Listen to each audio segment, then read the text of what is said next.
chose. And as a special one-off, Breakfast with Fram in Cairo with Colleen. On a essayé de le faire parler en français, mais ça n'a pas pris. Hein. Il a fallu. Alors qu'il parle très bien, il parle bien et il écrit drôlement bien. Mais comme tous les Anglais, il I have a French O level.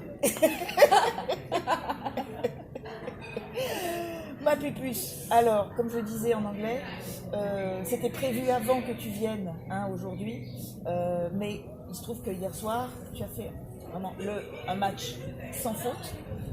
Qui t'a fait battre quand même une des meilleures joueuses du monde qui s'appelle Salma Hani.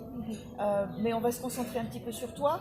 Tu as quitté Créteil donc il y a 3 ans, tu me disais. Rappelle-nous pourquoi et comment ça se passe.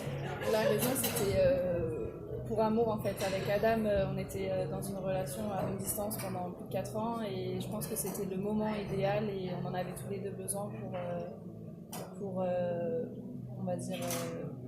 pour que ça évolue, essayer de voir si on pouvait vivre ensemble et c'était le bon choix et je ne regrette pas. Donc tu es maintenant basée à Nottingham. Oui. Tu travailles avec? Alors je travaille avec du monde. Il y a Adam bien sûr depuis le début, Marc Fuller, donc c'est les deux qui sont basés à Nottingham et ensuite j'ai rajouté aussi dans mon entourage Tim Bell dans le squash et pour mon préparateur physique c'est Gary Nesbitt de Squash Skills.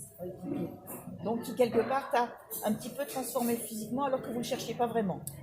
Bah, on va dire qu'il m'a mis dans un mode plus efficace, je dirais. En tout cas, c'est vrai que c'était quelque chose que je voulais travailler avec quelqu'un, vraiment un projet spécifique pour moi.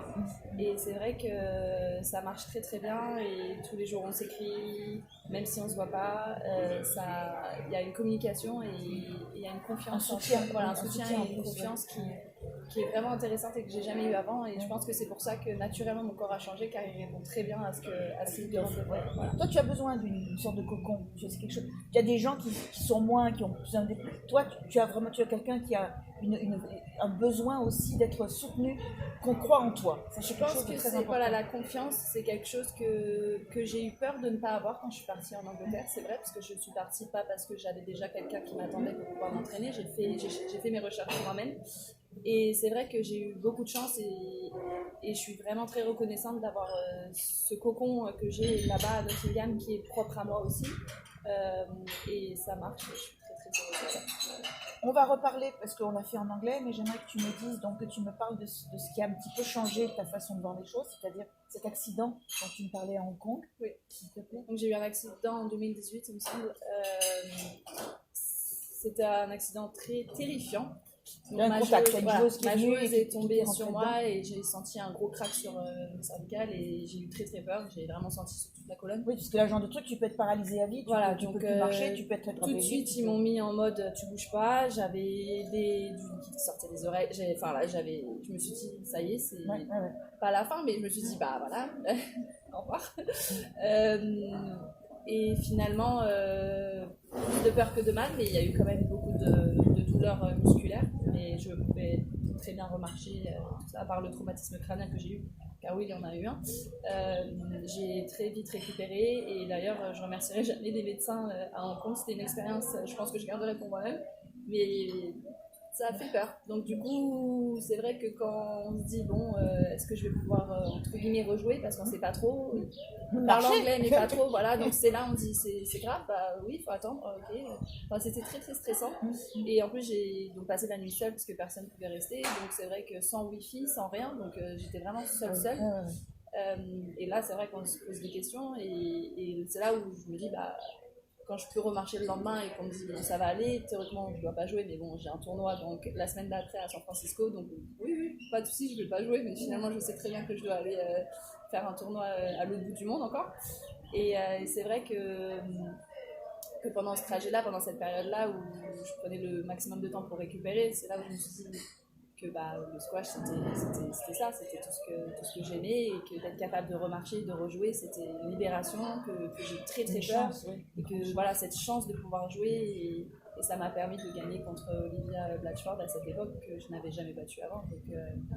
Donc c'était je pense l'épisode traumatisant, mais tout de suite où j'ai su tout de suite la récompense, le changement, la transformation. Voilà. Et juste pour finir, on se fait un petit podium aux Europes, s'il te plaît, ma belle.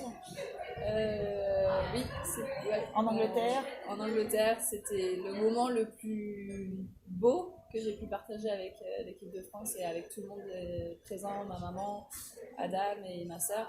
Donc non, c'était... Tu disais que c'était parce que en plus c'était en Angleterre. Ouais, en Angleterre. C'était quelque chose. En plus c'était chez elle quoi. C'était Ça chez devait être elle. très très dur. Un peu chez moi aussi parce que j'ai des gens de l'extérieur qui sont venus me voir, donc ça c'était très très plaisant. Mais c'est vrai que de les battre chez elle, c'est comme je disais hier sur Salma, hein, c'est à double tranchant. On va chez elle, bon il faut pas avoir peur quoi. Et on va avoir le public pas forcément pour nous alors que le public était magnifique. Et j'ai encore des Anglais qui viennent me voir quand je suis au club et qui me disent au final, vous l'avez mérité, hein, votre titre et tout, c'était magnifique, bravo à votre équipe. Donc, même les Anglais, ils ont vu combien ça nous tenait et ils ont vu qu'on s'est battu pour cette victoire et on n'a pas à avoir honte et à rougir et j'espère qu'il y en aura d'autres. Merci ma belle. Merci. Thank you Steve.